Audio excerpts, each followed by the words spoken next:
सदियों से है पुरानी ये यक्षिणी की कहानी। यक्षिणी एक आग है। बेनसर, क्या अभिशाप मिला था यक्षिणी को? लेखक जगदीश के सवाल का जवाब देते हुए कहता है, वो जानने के लिए तुम्हें मेरी किताब के दूसरे भाग के आने का इंतजार करना पड़ेगा, समझे?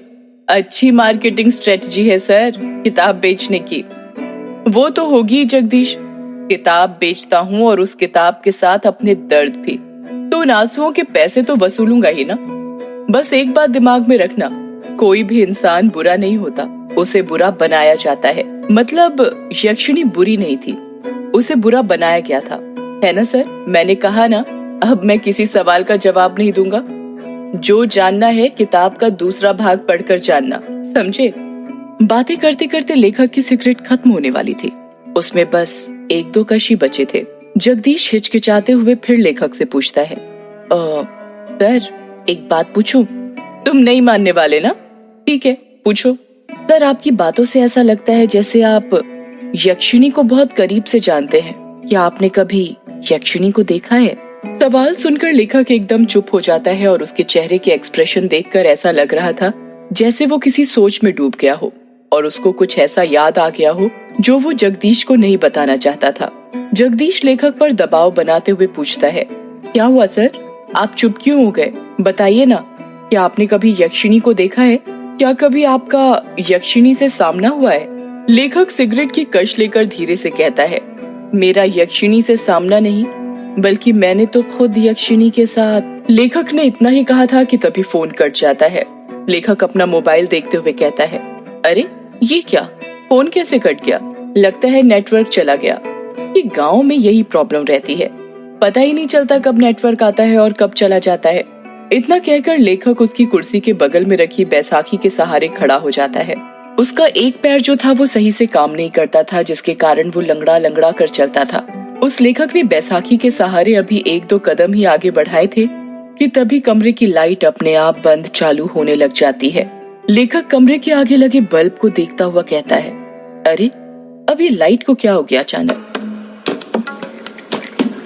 देखते ही देखते लाइट पूरी तरह बंद हो जाती है और कमरे के चारों तरफ अंधेरा छा जाता है। इतना अंधेरा कि लेखक को उसके हाथ पैर भी दिखाई नहीं दे रहे थे। ये हो क्या रहा है आज? कहीं वो आ तो नहीं गई? नहीं नहीं, ऐसा नहीं हो सकता, वो नहीं आ सकती। लेखक ने खुद से इतना ही कहा था कि तभी कमरे का दरवाजा जो बंद था वो अपने आप खुल जाता है। दरवाजे के बाहर से हल्की सी सफेद रोशनी आ रही थी। लेखक जल्दी जल्दी बैसाखी के सहारे दरवाजे के पास जाने लग जाता है। तभी कोई उसका पैर पकड़ लेता है और वो धड़ाम से नीचे गिर जाता है। मेरा पैर! लेखक धीरे धीरे अपने पैर की तरफ देखने लग जाता है, पर अंधेरा इतना ज्यादा था कि उसे कुछ दिखाई नहीं दे रहा था। लेखक जैसे ही अपने हाथ अपने पैर पर रखता है, उसको महसूस होता है कि उसका हाथ किसी दूसरे के हाथ के ऊपर रखा हुआ था। लेखक डर जाता है और झट से अपना हाथ अपने पैर से हटा लेता है। तभी उसे एहसास होता है कि अब किसी ने उसका पैर नहीं पकड़ा हुआ था। लेखक जितनी फुर्ती के साथ रेंगते रेंगते दरवाजे के पास जा सकता था, उतनी फुर्ती से जाने लग जाता है। लेखक दरवाजे के पास पहुंचा ही था कि तभी वो दरवाजा अपने आप बंद हो जाता है। थोड़ी ही देर बाद दरवाजे के बाहर लेखक की दर्द से कराहने की आवाज सुनाई देने लग जाती है।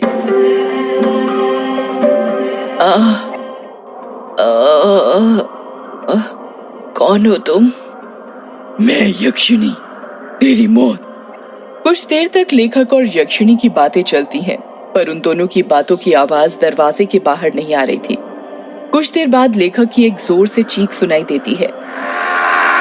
ये एक ऐसी चीख थी जो दिल को दहला कर रख दे। अगले ही पल दरवाजे के नीचे से लेखक का खून बहकर दरवाजे के बाहर आने लग जाता है। 13 साल बाद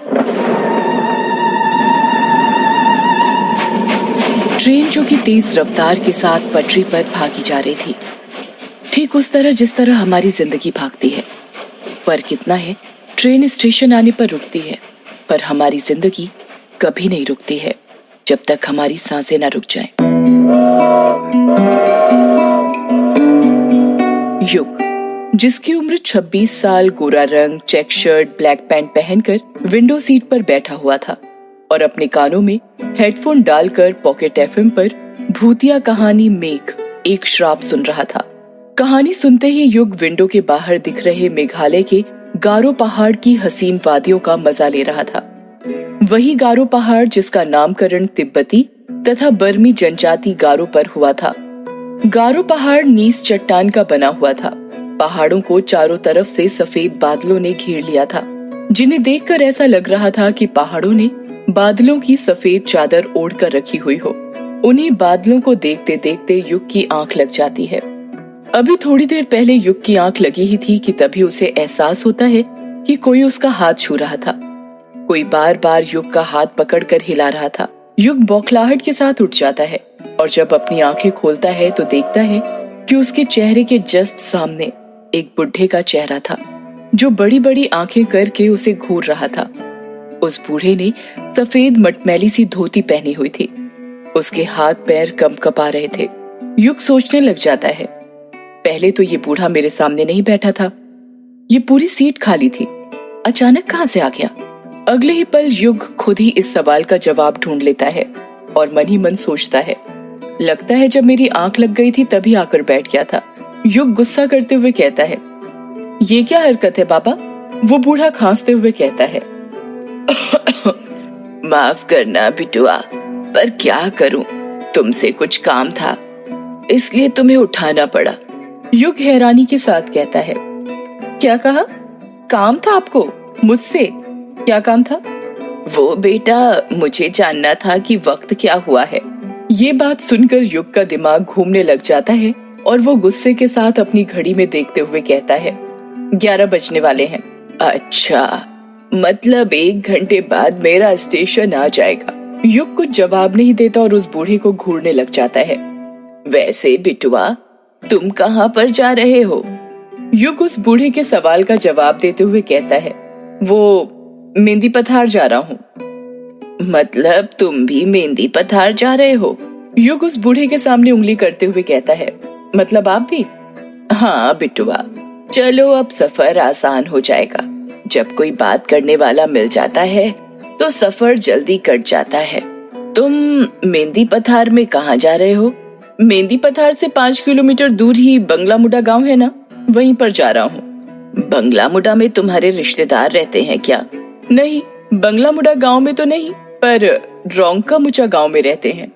अरे ये क्या बात हुई बेटा, जब तुम्हारे रिश्तेदार रोंका मुचा गांव में ही रहते हैं तो फिर तुम बंगला मुडा गांव क्यों जा रहे हो?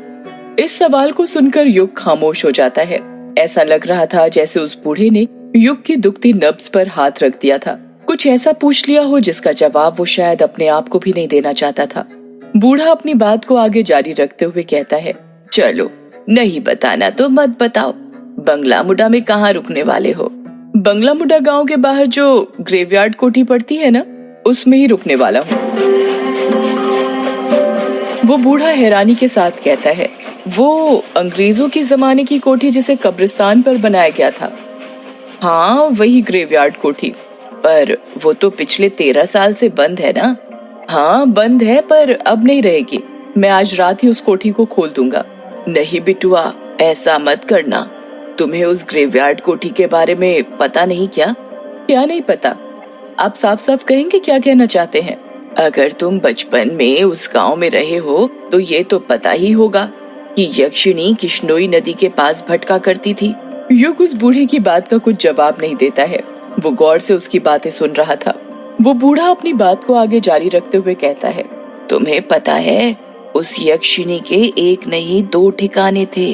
पहला किश्नोई नदी और दूसरा ग्रेवयार्ड कोठी। युग हैरानी के साथ कहता है, क्या कहा? ग्रेवयार्ड कोठी? हाँ, ग्रेवयार्ड कोठी। गांव के लोगों ने कई बार यक्षिणी को ग्रेवयार्ड कोठी के पास भी भटकते देखा था। यक्षिणी हर पूर्णिमा और अमावस्या की रात मर्दों के साथ संभोग करके उनके दिल का खून चूस कर उन्हें मार दिया करती थी। इसका मतलब पापा ने बचपन में जो कहानी मुझे सुनाई थी वो कहानी नहीं बल्कि हकीकत थी। बिटुआ, किस कहानी की बात कर रहे हो तुम? बूढ़े की बात सुनकर युग अपने अतीत की यादों में खो जाता है। उसको याद आता है वो पल जब वो 10 साल का था और अपने पिता से बातें कर रहा था। पापा पापा क्या कर रहे हो आप? युग ने प्यार से पूछा। कुछ नहीं बेटा, कहानी लिख रहा हूँ। युग के पिता ने टाइपराइटर पर कहानी टाइप करते हुए कहा। क्या कहा पापा? कहानी? कौन सी कहानी लिख रहे हैं पापा आप? यक्षिणी की कहानी बेटा। पापा मुझे भी यक्षिणी की कहानी सुनाइए ना। नहीं बेटा, तुम अभी छोटे हो, तुम डर जाओगे। जब बड़े हो जाओगे तब सुनना, ठीक है?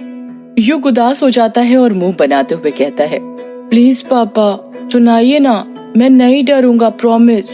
और आप ही कहते हैं ना कि अब तो मैं बड़ा हो गया हूँ और बड़े बच्चे डरते नहीं हैं बल्कि डराते हैं, तो प्लीज पापा मुझे यक्षिणी की कहानी सुनाइए ना। युग जिद करने लग जाता है और युग की जिद के आगे उसके पापा हार मान जाते हैं और उसे यक्षिणी की कहानी सुनाने लग जाते हैं। कहते हैं ये जो अपनी किश्नोई नदी है ना, बहुत सालों से वहाँ पर यक्षिणी डायन रहा करती थी। युग हैरानी के साथ कहता है, ये बंगला मुडा और रोंका मुडा गाँव के बीच में जो नदी पड़ती है वहीं पर पापा? हाँ बेटा वहीं पर। ये जो यक्षिणी होती है ये जंगलों में या पानी वाली जगहों के पास पाई जाती है। हर पूर्णिमा और अमावस्या के दिन आने जाने वाले मुसाफिरों को जो रात में नदी पार किया करते थे, उन्हें ये लुभाती थी और अपने रूप के जाल में फंसाकर अपना शिकार बनाया करती थी। कहते हैं यक्षिणी को कमल और चमेली के फूल बहुत पसंद होते हैं। वो हमेशा उसे अपने पास रखा करती थी। जिन पुरुषों को यक्षिणी अपना शिकार बनाती थी, उन्हें वो सबसे पहले कुछ खाने का दिया करती थी। खाने का? पर क्यों पापा? वो इसलिए बेटा क्योंकि वो उस खाने में ऐसा मंत्र फूंकती थी कि जो भी पुरुष उसे खाता था वो उसके वश में हो जाता था। ऐसे ही एक बार यक्षिणी ने एक पुरुष को अपना शिकार बना लिया और उसे अपने वश में करने के बाद उसके साथ संभोग करने लगी। युग बीच में ही बोल पड़ता है, ये संभोग क्या होता है पापा? युग का सवाल सुनकर युग के पिता चुप हो जाते हैं और वो बात को घुमाते हुए कहते हैं, ये आपके मतलब की चीज नहीं है बेटा। आप अभी छोटे हो ना, जब आप बड़े हो जाओगे तब हम इसका मतलब बताएंगे। अभी आप कहानी पर ध्यान दो। ठीक है पापा, फिर आगे क्या हुआ? संभोग करने के बाद यक्षिणी अपने असली रूप में आ जाती थी। यक्षिणी का असली रूप बेहद डरावना होता है, इतना डरावना कि जिसे देखकर किसी के भी दिल की धड़कन थम जाए।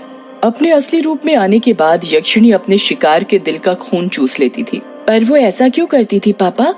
क्या वो बुरी औरत थी? नहीं बेटा, यक्षिणी बुरी औरत नहीं थी, बल्कि वो तो बहुत अच्छी औरत थी।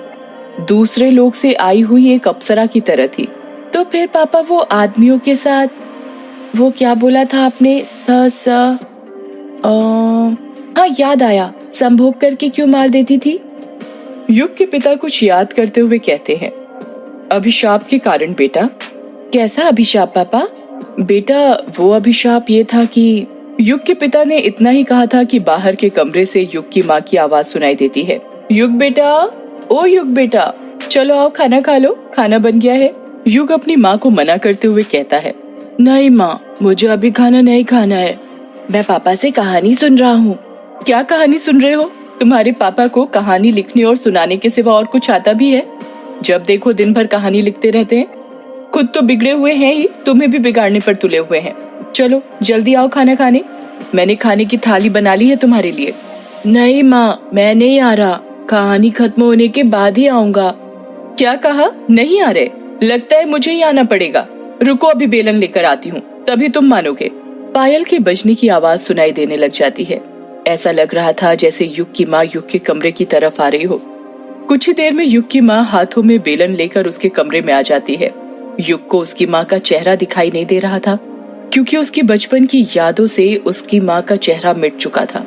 उसे नहीं पता था कि उसकी माँ कैसी दिखती थी। उसको उसकी माँ की बातें तो सारी याद थी, पर उनका चेहरा नहीं। युग की माँ उसका कान पकड़ते हुए कहती है, तो क्या कह रहे थे बेटा तुम, कि तुम्हें खाना नहीं खाना? जरा एक बार और बोलना। युग चीखते हुए कहता है, अरे माँ कान छोड़िए, दर्द हो रहा है। माँ कान छोड़िए, कान तो छोड़िए आप माँ, दर्द हो रहा है माँ।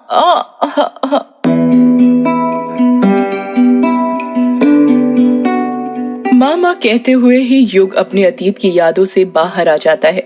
जब युग अपनी आंखें खोलता है तो देखता है कि उस बूढ़े ने उसका हाथ पकड़ा हुआ था और उसे हिला हिला कर पूछ रहा था, अरे ओ बिटुआ, कहाँ खो गए? ठीक तो हो तुम?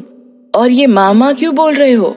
अरे बिटुआ, युग बूढ़े की बात का जवाब देते हुए कहता है, कुछ नहीं बाबा, ठीक हूँ मैं तो डर ही गया था।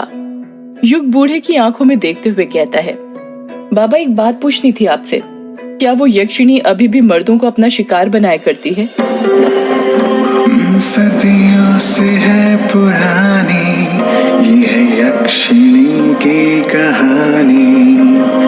यक्षिणी एक आग है, यक्षिणी तेरा ख्वाब है।